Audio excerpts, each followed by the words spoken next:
अस्सलाम वालेकुम। Inside story के साथ मैं मोहसिन बिलाल। एक हसीना थी, एक दीवाना था, क्या हकीकत थी, क्या फसाना था। बांग्लादेश में जो कुछ हुआ है इसकी अंदरूनी कहानी क्या है, और ये जो मुजाहिरे फूटे वहाँ पर वज़ीर आज़म हसीना वाजिद को अपना वज़ीर आज़म हाउस छोड़कर भारत जाना पड़ा, बाद में मामलात हुए। इसके पीछे कौन है? आईएसआई है, चाइना है, अमेरिका है, कौन है, या फिर तलबा हैं? वो हम कहानी अपने इस वीलॉग में आपको बताएंगे। और जो कहानी हम आपको बताने या सुनाने जा रहे हैं वो बिल्कुल तमाम मामला से मुख्तलिफ है, बल्कि वो जो कहानी है वो शुरू होती है जज्बे से। और वो जज्बा क्या है? बीइंग अ मुसलमान, वो जज्बा है हक के लिए डट जाना, और जहाँ पर कुछ गलत हो रहा हो उसके लिए अपनी जान का नजराना पेश करने से भी दरेग ना करना। अब इंडियन मीडिया जो है या कुछ फॉरेन मीडिया ये चाय की प्याली में तूफान उठा रहा है कि इसके पीछे ना आईएसआई का हाथ है, जो पाकिस्तान की प्रीमियर एजेंसी है। बेसिकली उन्होंने ये सब कुछ कर दिखाया है और उसके साथ उन्होंने अटैच कर दिया है जमात इस्लामी को।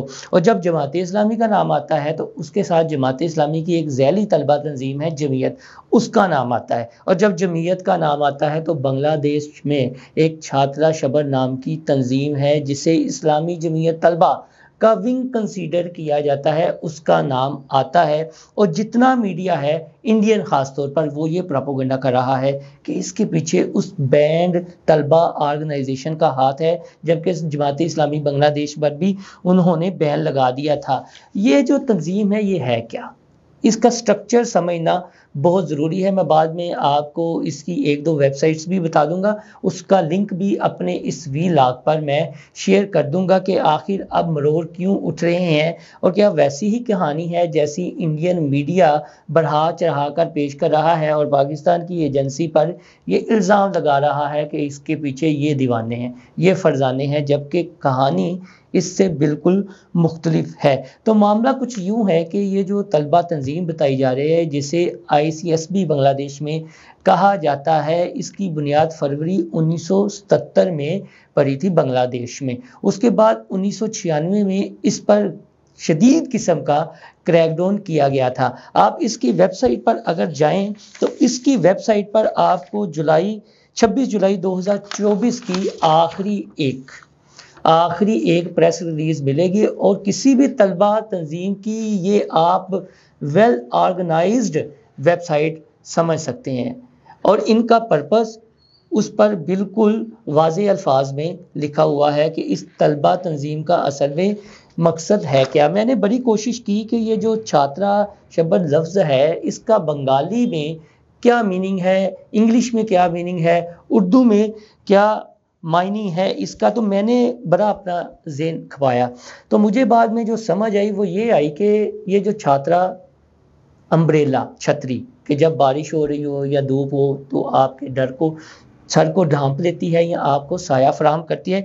इसके साथ इससे मुराद एक ऐसा पौधा भी है जिससे कोंपलें फूटती हैं, और वो पौधा साए के साथ साथ ऐसा दरख्त नहीं बन जाता कि जिसके नीचे कोई छोटे पौधे पनप ना सकें, बल्कि उससे एक पौधे से दूसरा, दूसरे से तीसरा पौधा खैर के मायने में आप ले सकते हैं कि सोसाइटी में किसी बेहतरी के लिए। तो इस तलबा तंजीम का बेसिकली जो नाम है उसके पीछे जो मायने छुपे हुए हैं, उसका जो मफहूम है वो यही है कि दिए से दिया जलाना और दूसरों के लिए आसानियां पैदा करना, और जब हक की बात आए तो उसके लिए डट जाना, फिर किसी कुर्बानी से दरेग ना करना। बिल्कुल आप हमारे यहाँ पर जिस तरह क्रेन वाले हैं, लब्बैक वाले हैं, उनका एक है जी कि हम अकीदा हतम नबूवत के लिए निकले हुए हैं, हमारा 1 पॉइंट एजेंडा है, और जब जब कोई इस पर नकबज़नी की बात करेगा तो हम आ जाएंगे। इसी तरह इस्लामी जमीयत तलबा है, जमात इस्लामी है, या जितनी भी मजहबी जमातें हैं। तो बांग्लादेश में जो ये तलबा तंजीम पर इल्ज़ाम लगाया जा रहा है,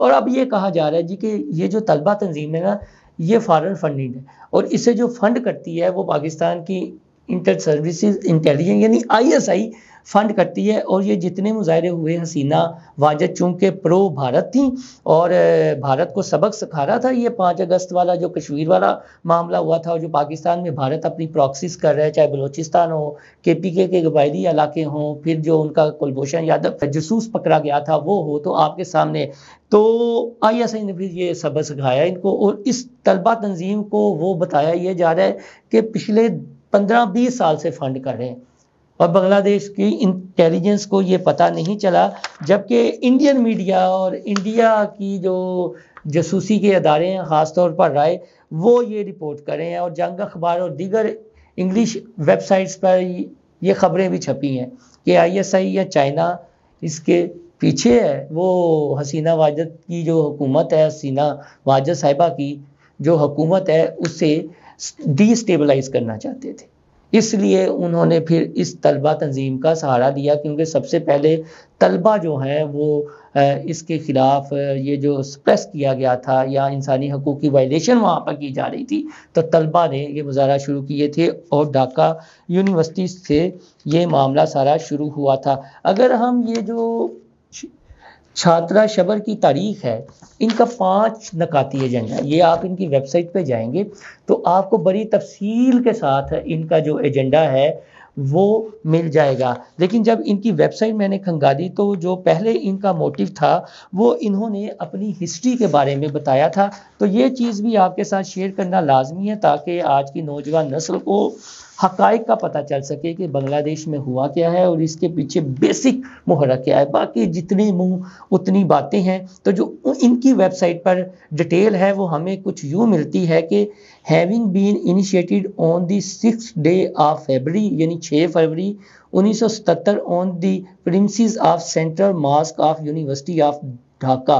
this is very organization passed a span of long 35 years and thereby created a remarkable history covering itself in glory. It has made a permanent impression on the masses, especially on the millions of youngsters, as a reformative, dynamic, democratic organization, a unique and peerless academic, a neutral center for humans। के जो नौजवान हैं उनके लिए ये एक reform वाला अदारा भी है और उनकी नशो नुमा करता है।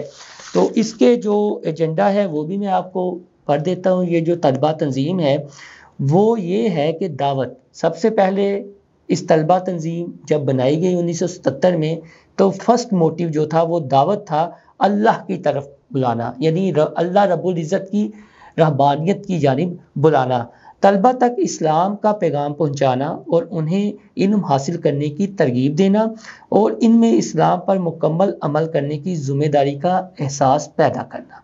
पहला एजेंडा इस तंजीम का ये था। दूसरा, इस तंजीम के दायरे में इस्लामी तर्ज़ ज़िंदगी के क़याम की जद्दोजहद में हिस्सा लेने के लिए तैयार तलबा को मुनज़्ज़म करना।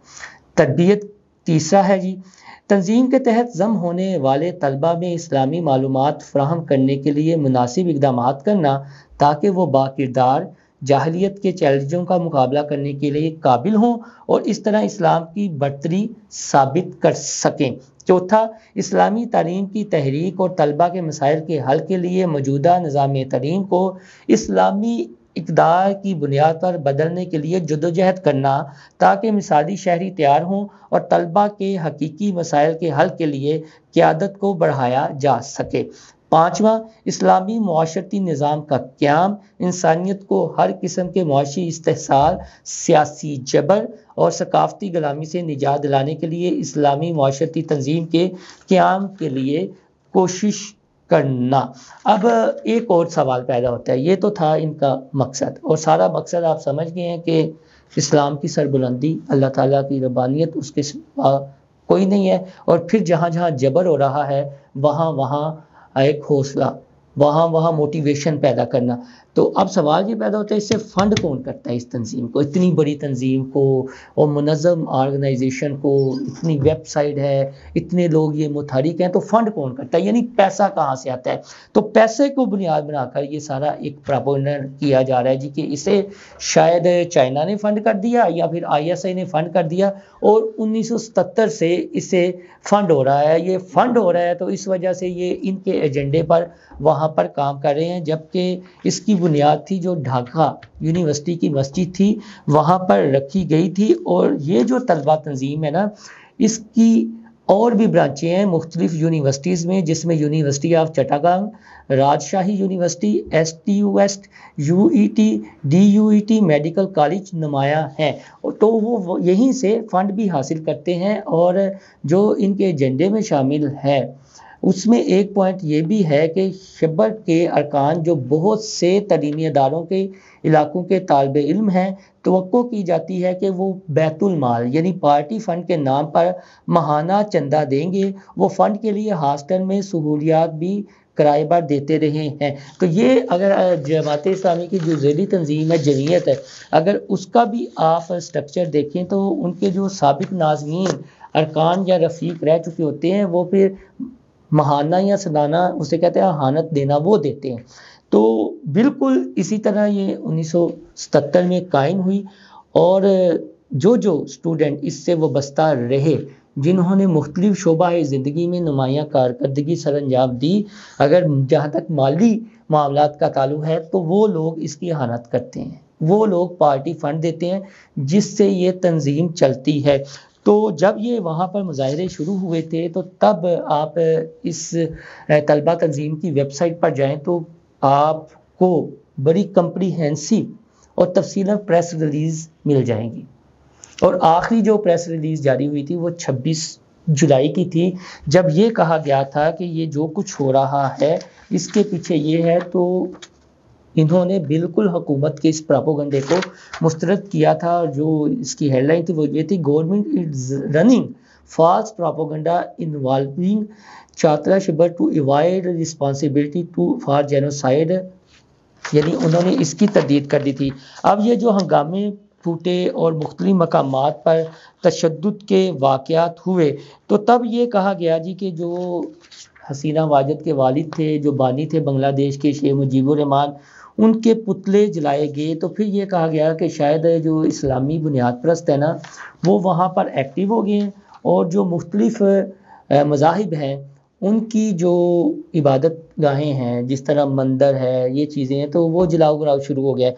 लेकिन कुछ मीडिया रिपोर्ट्स के मुताबिक बांग्लादेश का जो दारुल-हुकूमत है ढाका, वहाँ का एक इलाका है जी धान मंडी, जहाँ पर साबिक वज़ीर आज़म शेख मुजीबुर रहमान के घर को आग लगाई गई और शेख मुजीब के घर को म्यूज़ियम बनाया गया था जिसे मुजाहिरीन ने नजरे आतिश कर दिया।